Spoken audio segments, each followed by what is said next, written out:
Welcome दोस्तों। आज हम आपको बताएंगे कि हम किसी भी संख्या का लासा कैसे ज्ञात करते हैं। तो यहाँ पर मैंने लिख रखा है हाउ कैन फाइंड एलसीएम, किसी भी संख्या का लासा। तो एलसीएम की फुल फॉर्म क्या होती है? लीस्ट कॉमन मल्टीपल, लघुत्तम समापवर्तक।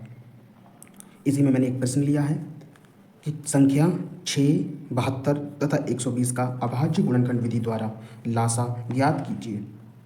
तो सबसे पहले हम यहाँ 6 दे रखा है तो 6 के अभाज्य गुणनखंड बना लेंगे जो 2 और 3 होते हैं। इसी प्रकार हम 72 के अभाज्य गुणनखंड बना लेंगे 2, 2, 2, 3, 3 यानी कि 2 की पावर 3 और 3 की पावर 2।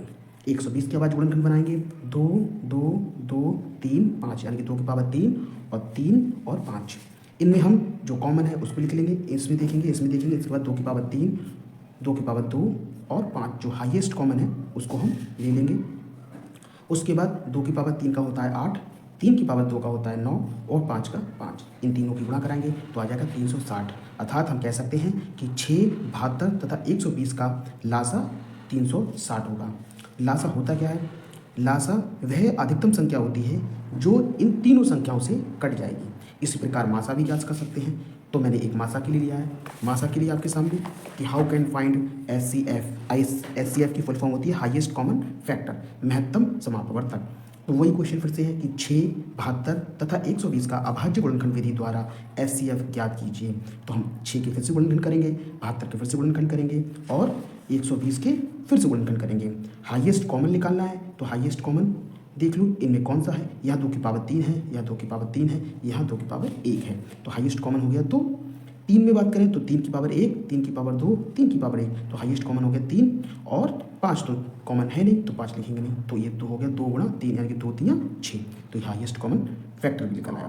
तो इस प्रकार आप किसी भी संख्या का लासा तथा मासा ज्ञात कर सकते हैं। और एक प्रश्न और बनता है, अगर किसी संख्या का लासा, मासा तथा पहली गुणा तथा दूसरी संख्या दी है तो उसमें क्या रिलेशन होता है, क्या संबंध होता है, उसके लिए आप देखते हैं। उसके लिए आप एक फॉर्मूला होता है लासा तथा मासा, पहली संख्या तथा दूसरी संख्या में संबंध। तो होता है लासा गुणा मासा बराबर पहली संख्या गुणा दूसरी संख्या। ये 4 चीज़ें इसमें हैं। अगर 3 चीज़ें दे रखी होंगी तो आप एक चीज़ कोई सी भी निकाल सकते हैं। जैसे मान लीजिए लासा और मासा तथा पहली संख्या दे रखी है और वो दूसरी संख्या पूछते हैं तो आप इनमें लासा रख देंगे, मासा रख देंगे और पहली संख्या की वैल्यू रख देंगे और दूसरी संख्या निकल के आ जाएगी। इसी प्रकार अगर पहली संख्या, दूसरी संख्या और मासा दे रखा है तो लासा निकाल सकते हैं। यानी कहने का मतलब इन 4 चीज़ों में 3 चीज़ें आपको दी होंगी और एक चीज़ आपसे पूछेगी तो आप इसमें वैल्यू पुट करके उनकी वैल्यू भी निकाल सकते हैं जिस चीज़ को आप फाइंड करना चाहेंगे।